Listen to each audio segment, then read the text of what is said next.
Você já ficou parado na frente de uma porta e sentiu um frio inexplicável na espinha, sem motivo nenhum? Não tinha nada lá. Nenhum barulho, nenhum movimento. Só aquela sensação estranha, quase como um aviso. A ciência tem uma explicação para isso.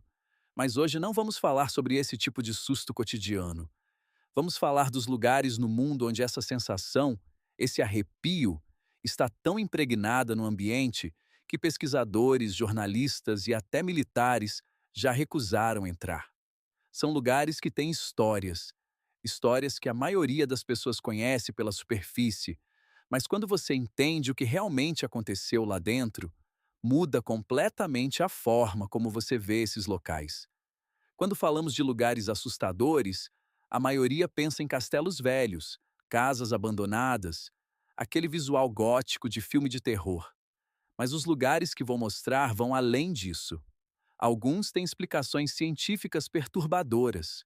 Outros carregam histórias humanas tão pesadas que o próprio ambiente parece absorver isso. O que torna esses lugares assustadores de verdade não é o sobrenatural, é a história real que aconteceu neles. Se você gosta de curiosidades que fazem você enxergar o mundo de um jeito diferente, já se inscreve no canal, porque hoje você vai conhecer 10 lugares que vão ficar na sua cabeça por um bom tempo. Pode confiar. Vamos começar pela floresta de Aokigahara, no Japão. O próprio governo japonês pediu que a mídia parasse de noticiar sobre ela. A Aokigahara, também chamada de Floresta do Mar de Árvores, fica no sopé do Monte Fuji e tem cerca de 35 quilômetros quadrados de vegetação tão densa que bloqueia quase todo o vento e som externos. Mas não é a beleza do lugar que impressiona, é o que acontece dentro dele. Desde os anos 1950, a Aokigahara se tornou um dos locais com maior incidência de suicídios do mundo. Isso não é coincidência. Existe toda uma construção cultural e histórica por trás disso, incluindo um romance japonês de 1960 chamado Torre das Ondas, que ambientou uma cena trágica exatamente nessa floresta. Você pode estar pensando, mas isso não é só uma questão de escolha individual? Pesquisadores da Universidade de Tsukuba estudaram o fenômeno e identificaram algo chamado efeito de local propenso. A própria atmosfera do lugar, o isolamento sonoro, a falta de orientação espacial, bússolas não funcionam direito por causa do minério magnético no solo, e a escuridão densa cria um estado psicológico alterado, mesmo em visitantes saudáveis. Autoridades japonesas fazem patrulhas regulares, instalaram câmeras e espalharam placas com mensagens de apoio em vários idiomas. Mas a floresta continua lá, silenciosa e densa, como se guardasse tudo que já aconteceu dentro dela. Agora vamos para a ilha de Poveglia, na Itália. Se existe um lugar no mundo que acumulou sofrimento humano de forma quase sistemática ao longo dos séculos, é Poveglia. Essa ilha minúscula fica na Lagoa de Veneza, entre Veneza e o Lido, e hoje é oficialmente proibida para visitantes. A história dela é perturbadora em camadas. Durante a Peste Negra, no século XIV, mais de 160 mil pessoas foram mandadas para Poveglia para ser isoladas. Muitas morriam lá mesmo. Estima-se que mais de 50% do solo da ilha seja composto por cinzas e restos humanos da época. 50%. No início do século XX, a ilha foi transformada num hospital psiquiátrico.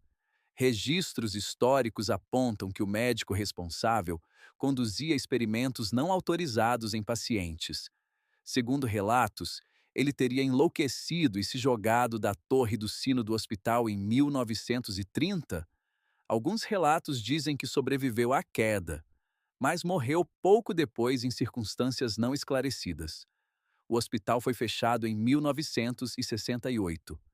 A ilha foi leiloada pelo governo italiano em 2014, mas o comprador desistiu do projeto de restauração. Ela continua lá, fechada, com as árvores crescendo por dentro dos prédios abandonados.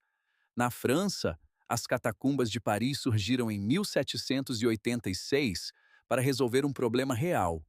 Os cemitérios da cidade estavam transbordando. Paris cresceu rápido demais e os corpos não tinham mais para onde ir. A solução foi transferir os restos mortais para antigas pedreiras subterrâneas sob a cidade.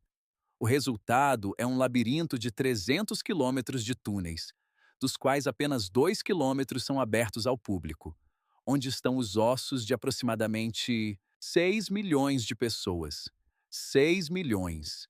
Na área não visitável, chamada pelos parisienses de Le Carrière, existe uma subcultura própria chamada catafilia. Existem grupos que entram ilegalmente nessa rede semanalmente, não por adrenalina, mas porque há salas secretas, grafites históricos do século XIX e até um cinema clandestino com telas, poltronas e bar, descoberto pela polícia em 2004. O perturbador não é só o número de mortos, é a normalidade com que Paris foi construída literalmente sobre eles. Você caminha por cima dessas catacumbas em praticamente qualquer bairro da cidade sem perceber. Em 26 de abril de 1986, o reator número 4 da usina nuclear de Chernobyl explodiu.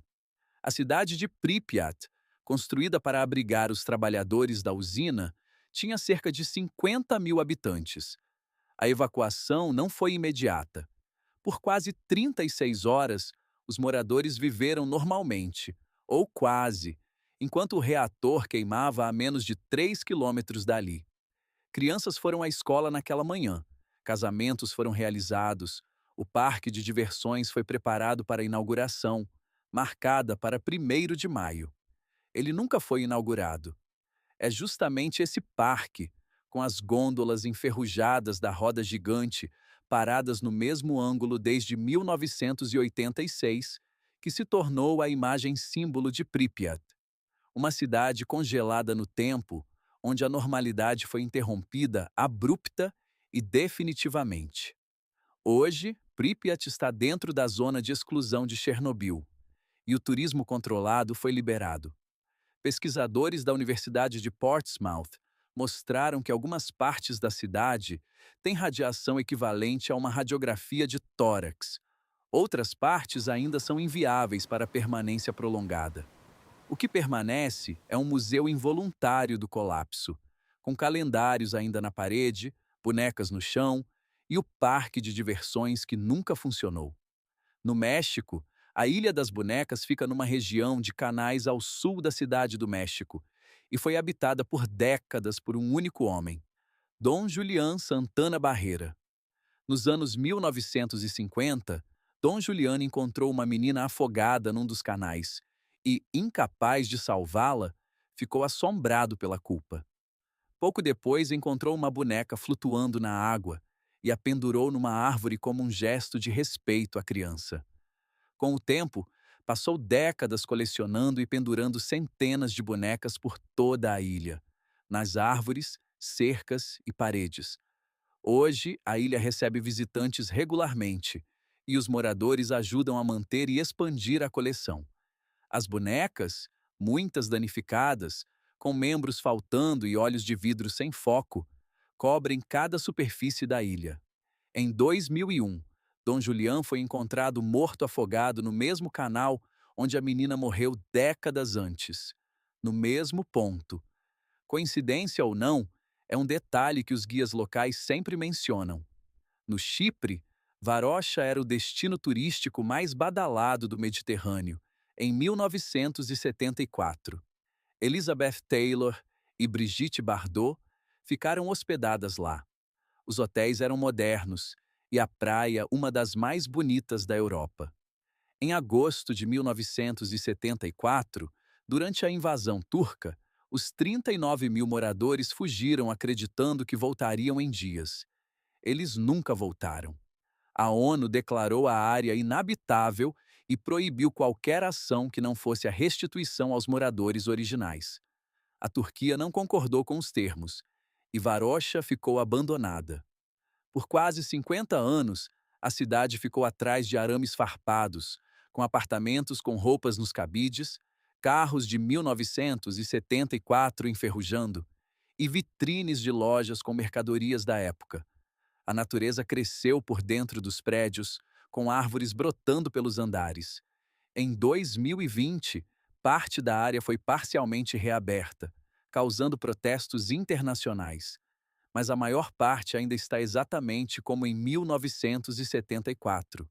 É o congelamento de uma época inteira, causado por política e geopolítica. Isso é ainda mais perturbador. Na Índia, Bangar é um dos poucos lugares onde o governo proíbe a permanência após o anoitecer. O Archaeological Survey of India instalou placas explícitas proibindo a entrada entre o pôr do sol e o nascer do sol, sob risco de prisão. Bangar é uma cidade do século XVII, abandonada abruptamente por toda sua população ainda naquele século. As razões históricas são disputadas: guerra, escassez de recursos, mas a narrativa local predominante é de uma maldição lançada por um astrólogo que teve seu pedido de casamento recusado. Independente da origem do abandono, nenhuma construção coberta sobreviveu. Todos os telhados desmoronaram. Arqueólogos relatam sensação de desorientação espacial, especialmente ao entardecer, atribuída às formações de calcário da região e ao modo como refletem o som. Hoje a cidade é um patrimônio arqueológico aberto durante o dia, com cerca de 300 mil visitantes por ano. À noite, ninguém fica. Ainda na Índia, a ilha de North Sentinel é diferente dos outros lugares. Não por tragédias ou arquitetura abandonada, mas porque representa um lugar onde o tempo parou, de propósito. A ilha é habitada pelos sentineleses, um povo que nunca teve contato com o mundo moderno e rejeita qualquer aproximação. Eles podem estar isolados há 60 mil anos, conforme análises genéticas. O governo proibiu a aproximação a menos de 5 milhas, após múltiplos incidentes, incluindo o assassinato, em 2018, de um missionário americano que tentou contato. Os sentineleses respondem a quaisquer aproximações com lanças e flechas, não por agressividade gratuita, mas por sobrevivência e uma escolha cultural. Qualquer tentativa de contato é, na prática, uma invasão. Nos Estados Unidos, a Winchester Mystery House em San José, Califórnia, começou a ser construída em 1884 e só parou com a morte de Sarah Winchester, em 1922. Foram 38 anos de construção ininterrupta. O resultado é uma mansão com 160 quartos, 2.000 portas, 10.000 janelas, 47 lareiras, escadas que terminam no teto, portas que abrem para paredes e janelas instaladas no chão. Um labirinto arquitetônico sem lógica aparente. A lenda diz que Sarah, viúva do herdeiro da fábrica de rifles Winchester, acreditava ser perseguida pelos espíritos de todos que foram mortos pelos rifles da família e precisava construir para confundir os espíritos. Historiadores documentaram que essa narrativa do médium provavelmente foi inventada por jornalistas para explicar algo que não tinha explicação óbvia. Sarah Winchester era uma mulher inteligente e interessada em arquitetura, vivendo num período em que mulheres não podiam ser arquitetas. A hipótese aceita é que ela usava a construção como laboratório particular de experimentação arquitetural. O mistério era conveniente para a narrativa masculina da época. Por razões bem diferentes do esperado, isso também é perturbador. Finalmente, no Turcomenistão, existe o Buraco de Darvaza, no deserto de Karakum, uma cratera de cerca de 70 metros de diâmetro e 30 metros de profundidade, que está em chamas há mais de 50 anos. Os habitantes locais chamam de Porta do Inferno. Ela foi criada por acidente em 1971, quando uma equipe de geólogos perfurou o solo em busca de gás natural. O terreno cedeu, criando uma cratera enorme, e o gás começou a vazar. A decisão foi atear fogo para evitar intoxicação, esperando que o gás se esgotasse em poucas semanas. 50 anos depois, a cratera ainda queima. O governo tentou apagar as chamas em 2010, sem sucesso. À noite, as chamas iluminam o deserto num raio de vários quilômetros. Esses são 10 lugares reais que o mundo produziu, sem nenhum elemento sobrenatural, e que têm histórias muito mais perturbadoras do que qualquer filme de terror. Agora quero saber, qual desses lugares te impressionou mais? Tinha algum que você já conhecia ou todos foram novidade? Comenta aí embaixo, eu leio todos os comentários. Se você gosta de curiosidades que fazem pensar, já se inscreve no canal e ativa o sininho. Sempre tem conteúdo novo, e eu prometo que sempre vai ter algo que você não esperava descobrir. Até o próximo vídeo.